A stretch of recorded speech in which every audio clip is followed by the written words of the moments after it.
Plusieurs personnes se demandent comment est-ce qu'on peut faire pour arrêter de pécher. Est-ce que pécher est quelque chose que nous pouvons arrêter de faire? Nous sommes des humains et nous sommes faibles. Il y en a même qui abordent cet adage qui dit « la chair est faible, mais l'esprit est bien disposé ». Comment arrêter de pécher? Est-ce que c'est possible d'arrêter de pécher? Aujourd'hui, nous allons répondre à cette question une bonne fois pour toutes, pour que toi également tu saches et que tu me dises si tu penses qu'il est possible d'arrêter de pécher volontairement. Oui, parce que le terme volontairement est de mise ici. Donc, suis-moi au travers de cette vidéo pour que tu saches avec moi et que tu répondes à cette question avec moi s'il est possible d'arrêter totalement et volontairement de pécher. Aujourd'hui, nous allons être conduits dans une expérience que je pense, si tu mets en pratique, cela pourra t'aider également à répondre à la question. Viens avec moi. Bonjour, si tu me suis pour la première fois, moi c'est Ange et le Providentiel c'est la chaîne sur laquelle nous partageons comment est-ce que c'est possible de marcher avec le Seigneur dans une étroite relation et surtout de réussir sa marche chrétienne, de réussir sa relation avec le Seigneur Jésus-Christ. Aujourd'hui, nous allons essayer de répondre à une question. Nous allons te laisser peut-être même toi-même à la fin répondre à cette question. La question est de savoir, est-ce que c'est possible de vivre volontairement sans pécher contre Dieu?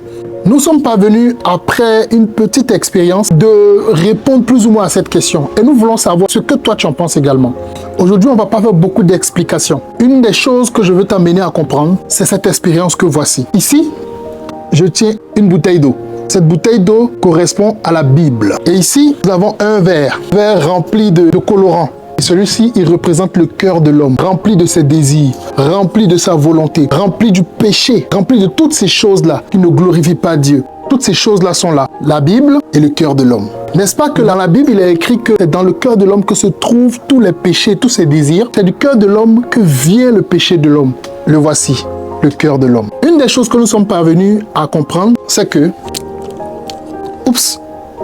La parole de Dieu m'a éclaboussé. Si quelqu'un prend le temps de lire la Bible, de passer du temps avec la lecture de la Bible, pendant qu'il est en train de lire la Bible, il va voir que la Bible va commencer à faire un travail dans son cœur. Et il comprendra que, au travers de cette expérience de la lecture abondante, effrénée, il lit aujourd'hui, demain il lit, après-demain il lit encore, jour après jour, mois après mois, il lit la Bible. Quand il est fatigué, il se repose. Il se dit, waouh, c'était beaucoup. J'ai lu, je viens de finir le Nouveau Testament. Est-ce que j'ai bien compris? Il lit et il voit que petit à petit, il y a certains comportements dans sa vie qui commencent à s'arrêter. Il voit qu'il a arrêté avec le mensonge. Il voit qu'il a arrêté avec la masturbation. Et au fur et à mesure qu'il continue de lire, c'est pas ce qui se passe. Il voit qu'il n'a plus d'appétence à pécher seul. Plus d'appétence à appeler les petites ennemies pour chercher à pécher avec elles. Continue sa lecture. Et il commence à aimer la lecture. Il commence à découvrir réellement qui est Jésus. Et Jésus continue à faire de l'œuvre dans son cœur. Sans qu'il ne s'en aperçoive, sans qu'il ne sache ce qui se passe. Il voit que son cœur commence à se libérer de beaucoup de choses. Son cœur commence à se remplir de la parole de Dieu plutôt que d'être rempli de péché. Et il voit que finalement, il a un cœur qui plaît à Dieu, un cœur qui aime Dieu, un cœur qui recherche Dieu, un cœur qui veut vivre que pour Dieu. Il aime Dieu et il commence à s'éloigner du péché. Et il voit qu'il n'aime plus les mauvaises compagnies. Tout ce qui conduisait autrefois dans les choses qui ne plaisent pas à Dieu, commence à l'abandonner, commence à abandonner toutes ces choses-là, commence à se retourner totalement vers la volonté parfaite de Dieu pour lui, parce qu'il aurait pris le temps de lire la Bible. Alors la question qu'on se pose aujourd'hui, c'est que dirais-tu toi? Est-ce que tu penses que la Bible a la capacité de me faire aimer Dieu totalement et m'éloigner du péché et ne plus pécher volontairement? Dis-moi ce que tu en penses en commentaire et on se retrouve très bientôt. Shalom.